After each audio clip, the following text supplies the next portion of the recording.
Project leadership. So first of all, the image I just had was a front page off an APM, a piece of APM research, and that talked about project leadership as a defined role. So all projects need a project leader. The role, which is described in the research document, talks about. I just need to make you guys a bit smaller. 2 secs.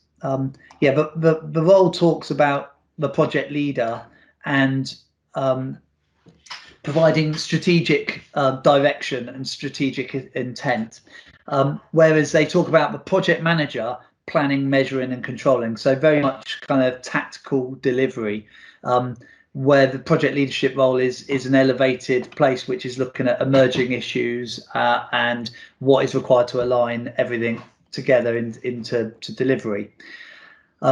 When they talk about who that leader might be, they talk about them being visionary, diplomatic.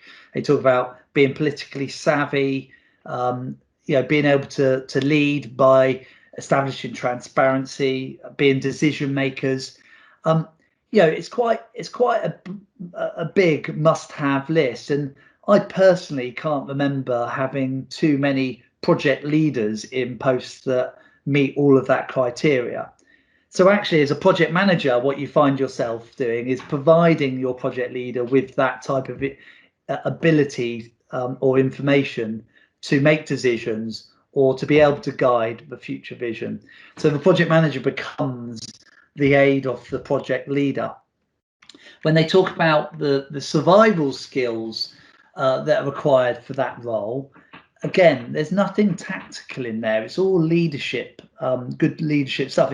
It's the obvious stuff, but it differentiates again the sort of that piece about the project manager being there to deliver the process in order to achieve a goal, whereas actually the project leader's there to anticipate and judge and to look over the horizon and see what's coming ahead.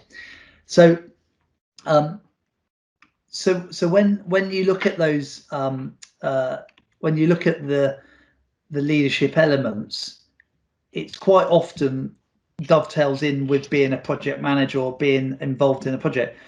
But I think it's important to recognise maybe when you're in leadership mode and when you're in project management mode, and often you're doing them at the same time, but still important to recognise them. In the APM body of knowledge, they talk about, so this is now starting to talk about leadership generally. Again, as you would expect, it talks about vision, direction, and the ability to influence. It talks about communication of vision and values and objectives. So again, it's talking about leadership as a whole. The Major Projects Association has a project initiation handbook, and it's got 10 tenets of projects which they think leads to successful delivery. And the reason I show this now is that if you just look at those 10 tenets, at least three of them have leadership and people management at the core of that. It's such an important part of driving forward projects to successful conclusion. So if we look at it then from a project manager's viewpoint, and this is where the most of this session will focus, it talks about leadership not being something you can assume. Leadership is something that needs to be granted by followers. So you hear now more and more reference to fellowship as well as leadership. It also, in the body of knowledge, talks about how you need to adapt your style to get the best out of the team and get the work done. And what I really like in the most recent body of knowledge that the APM have published is it's starting to bring in words like social impact and ethical aspects to the description. It's not acceptable anymore in society just to deliver something within budget and within cost. It now has to be delivered responsibly and aligned with current pressures and priorities that exist in across the globe. So I think how like everything, it's starting to evolve. The leadership piece is starting to evolve into something that's more than just getting from A to B.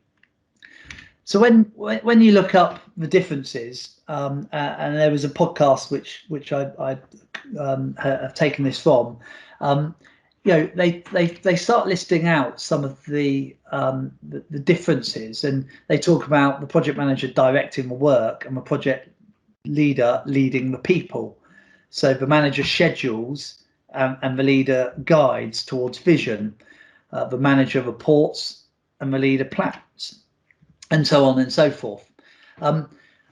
In my mind, there are more than one of those kind of lines that I think are just as applicable to project managers as they are project leaders. For example, I expect a project leader to develop others, and I expect project managers to inspire others. Sorry, I've just lost my notes for a second. 2 seconds. And so actually, again, it just proves that point that you're probably leading and managing at the same time, and you're probably responsible as a project manager for controlling the work, but you're probably also responsible for motivating and directing the team.